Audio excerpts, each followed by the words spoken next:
గతేడాది ఢిల్లీలో ఓ దారుణం జరిగిన సంగతి తెలిసింది. శ్రద్ధా వాకర్ అనే యువతిని ఆమె ప్రియుడు అత్యంత దారుణంగా హత్య చేశాడు. ఆమెను ముక్కలు ముక్కలుగా చేసి ఘోరంగా చంపేశాడు. అప్పట్లో ఈ ఘటన దేశవ్యాప్తంగా సంచలనం సృష్టించింది. ఆ సమయంలో దేశంలోని మహిళలు తమ రక్షణపై భయాందోళనలు వ్యక్తం చేశారు. ఇదిలా ఉంటే తాజాగా శ్రద్ధా వాకర్ హత్య తరహా ఘటన ఒకటి కర్ణాటక రాష్ట్రంలోని బెంగళూరులో చోటు చేసుకుంది. 29 ఏళ్ల మహిళను అత్యంత దారుణంగా 50 ముక్కలుగా నరికి చంపేశారు. ఆ తర్వాత శరీర భాగాలను ఫ్రిడ్జ్లో కుక్కేశారు. ఈ దారుణ ఘటన ఆలస్యంగా వెలుగులోకి వచ్చింది.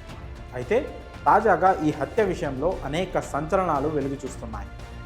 మరి ఈ క్రైమ్కు సంబంధించి పూర్తి వివరాలు ఇప్పుడు తెలుసుకుందాం. పశ్చిమ బెంగాల్కు చెందిన మహాలక్ష్మి అనే 29 ఏళ్ల మహిళ కుటుంబంతో సహా 3 నెలల క్రితం బెంగళూరుకు వచ్చింది.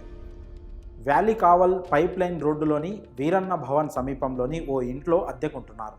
అయితే భర్తతో గొడవలు కావడంతో సదరు మహిళ కొంతకాలంగా వేరేగా నివాసం ఉంటుంది. ఈ క్రమంలోనే 2 రోజుల నుంచి మహాలక్ష్మి నివాసం ఉంటున్న గది నుంచి దుర్వాసన రావడం మొదలైంది. తొలుత ఏదైనా పాడైపోయిన కూరగాయల కారణంగా ఆ వాసన వస్తుందని చుట్టుపక్కల వారు భావించారు. అయితే క్రమంగా ఆ దుర్వాసన భరించలేనంతగా మారిపోయింది. దీంతో ఆ విషయాన్ని అపార్ట్మెంట్ యజమానికి తెలియజేశారు.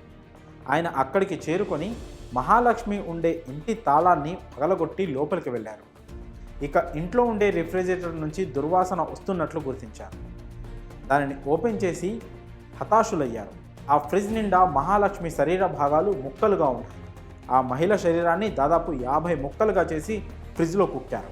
వెంటనే అపార్ట్మెంట్ ఓనర్ పోలీసులకు సమాచారం అందించాడు. పోలీసులు ఘటనా స్థలానికి చేరుకొని శరీర భాగాలను స్వాధీనం చేసుకున్నారు. అనంతరం ఘటనపై కేసు నమోదు చేసి కీలక సమాచారం రాబట్టారు. మహాలక్ష్మికి హేమంత్ దాస్ అనే వ్యక్తితో వివాహం జరిగింది. మనస్పర్ధల కారణంగా వారిద్దరూ విడిపోయారు. ఆ తరువాత ఆమె ఒంటరిగానే నివాసం ఉంటుంది.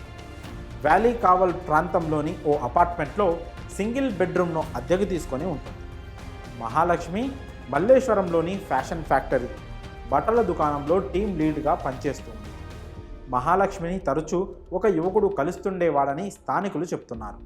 అలానే ఆమెను ఉదయం తీసుకెళ్లి సాయంత్రం ఇంటి వద్ద వదిలి వెళ్ళేవాడని చెప్తున్నారు. ఆ యువకుడే హత్య చేసి ఉంటాడని స్థానికులు అనుమానం వ్యక్తం చేస్తున్నారు. 4-5 రోజుల క్రితం ఈ హత్య జరిగి ఉంటుందని పోలీసులు భావిస్తున్నారు. ఇక ఈ ఘటనపై అపార్ట్మెంట్ ఓనర్ మహాలక్ష్మి తల్లికి సమాచారం ఇచ్చారు. హత్య విషయం తెలుసుకున్న మహాలక్ష్మి భర్త హేమంత్ సైతం ఘటనా స్థలానికి చేరుకున్నారు.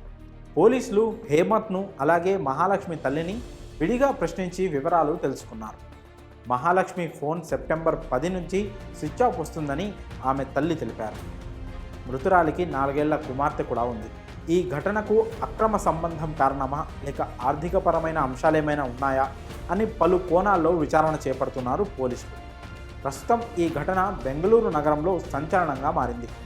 మహిళను చంపి 50 ముక్కలు చేసిన ఈ ఘటనపై మీ అభిప్రాయాలను కామెంట్స్ రూపంలో తెలియజేయండి.